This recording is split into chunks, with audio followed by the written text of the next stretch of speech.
What's up, and welcome to another edition of Locked On NBA, the biggest stories with the local experts. I'm your host, Jackson Gatlin, also host of Locked On Rockets right here on the Locked On Podcast Network. Today, we've been chatting with Brendon Kleen from Locked On Suns, as it seems like the entire NBA landscape came to a grinding halt during Kevin Durant's initial trade request, the Suns being his preferred destination. Could the Suns still be in play for Kevin Durant despite having signed Deandre Ayton to his new contract, making him untradeable until next January? What would a KD trade look like for the Suns? And should the Suns be worried about their relationship with Deandre Ayton moving forward? But first, a quick message from our friends over at Built Bar, because when it comes to protein bars, you got to check out Built Bar. They're the number one protein bar on the market, and for a very good reason. Every single bar is coated in 100% delicious chocolate. They're soft, they're easy to chew, they're not gritty or chalky like other protein bars. They've got so many incredible flavors to choose from. You got raspberry, strawberry, mint brownie,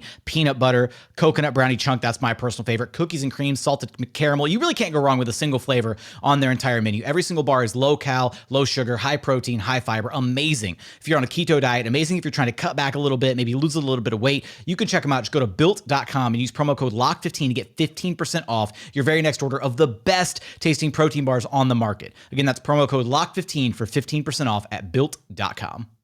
Joining us now is Brendon Kleen from Locked On Suns. You can follow on Twitter at BrendonKleen14.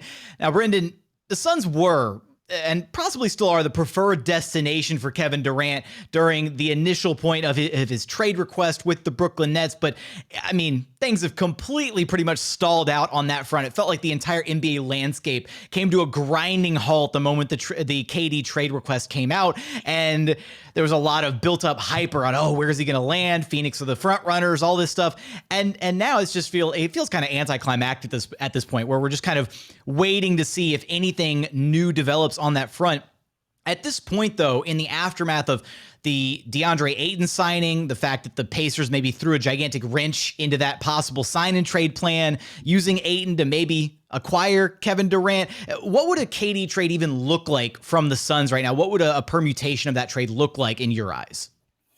Yeah, it's interesting with the Suns because partially as a result of the DeAndre Ayton returning, but also just the nature of their roster when all of this started, we kind of know what their best package is. Whereas other teams, whether it's Toronto or Boston or some of these other teams that have some options, we don't know exactly what the end result might be with those negotiations. We kind of know what it'll be for the Suns. And right now, especially with DeAndre Ayton now ineligible to be traded until January 15th, it would basically be some combination of Cameron Johnson, Mikal Bridges, those two. And then the combination part is what other salary, the Suns have options there. And then all the picks, 4 first-round picks, 3 swaps, the max that they're allowed to send out. And that's kind of what we're looking at. Do the Nets, first, do the Suns actually offer that? And then next, would the Nets actually accept that? And we kind of know that's where this is headed. And that's part of what makes this kind of dead time so peculiar is we know where this is going. Just get it done. Ask, if you're the Nets, ask for it. If you're the Suns, offer it, and let's just get this done. I know it's more complicated than that, but it kind of doesn't feel like it needs to be.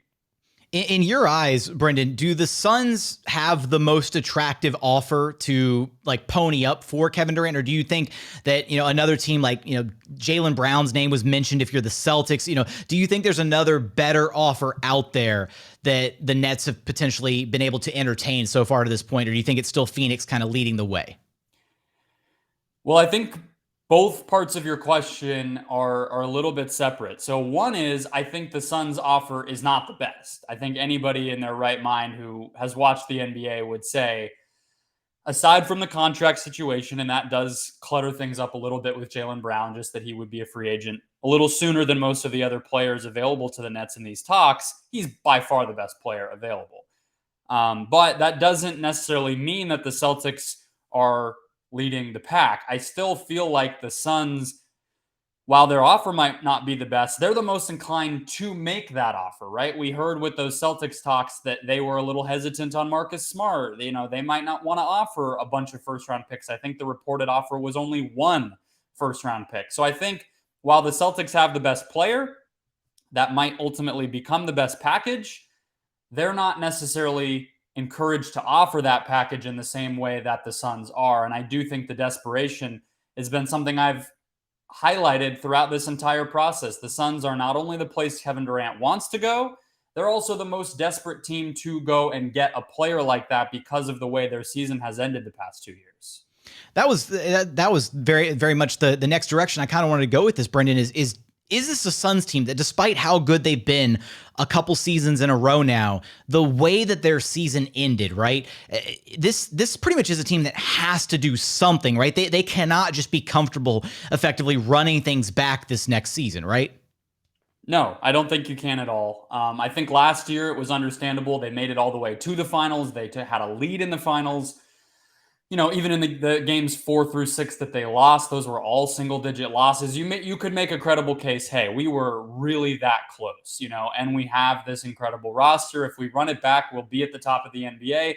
They were proven right on that. This year, though, I don't think they have a credible argument to make. I think that they already were not necessarily the far and away championship favorite even heading into the playoffs, and then they didn't even make it to the third round. So they just, to me, don't have the high-level talent that some of these other rosters have, whether you're looking at the Clippers or the Warriors or even the Nuggets potentially in their own conference. So it's not so much to me that they need to make a change for the sake of making a change. I just don't think that they can be happy with the level of talent that they have right now. As crazy as that is to say about a team that won 64 games, the future for Chris Paul is just too uncertain to rely on. We can be that every year without making improvements. And right now, their roster looks exactly like it did, with a few losses, actually, as when they just lost to the Mavs in that Game 7.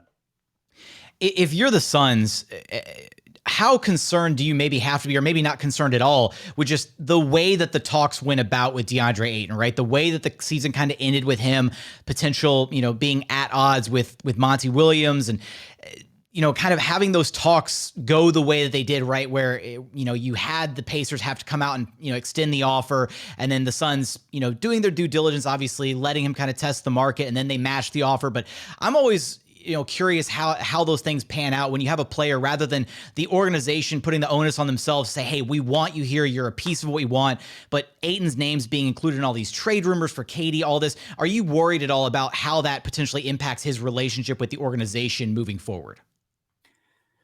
Well, we should establish first, they absolutely wanted to trade him. So, I think that there might be some rewriting of that narrative. There already has been a little bit by the people within the Suns, or maybe Suns, broadcasts or whatever. That word will start to trickle. They made a commitment. They're bringing him back. That means they really believe in him. It's like, no, they would have traded him if something had came along. I think all the reporting has indicated that all off season.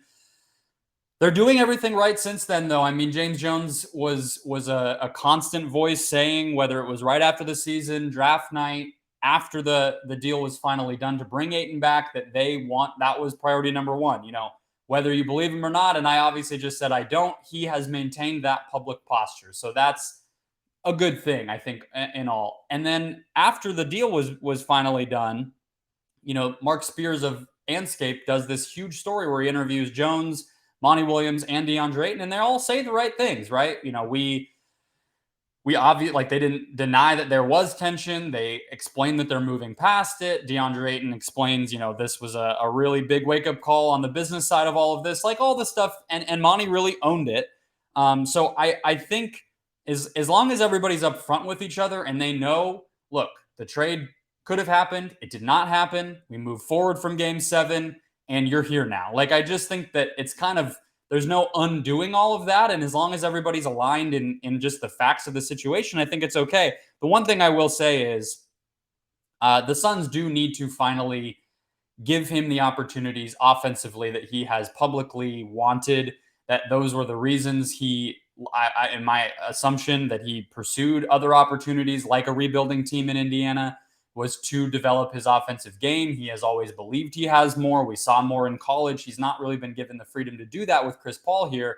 So that's the thing I think does need to give. Not that they make their offense a post-up offense, but a couple of times a game, give him the chance to prove that he can do that, at least early in the season, and say, okay, you've earned this money. You're on this new contract. We're bringing you here for the next 4 years.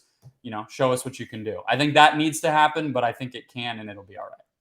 Could the Phoenix Suns still be in play for Kevin Durant if a trade even happens this offseason regarding KD? Will DeAndre Ayton have a bigger role with the Suns coming back this next season after inking his new deal? Of course, you're going to have us cover for all of that and more over at Locked On Suns. Brendon, I appreciate you stopping by Locked On NBA with me.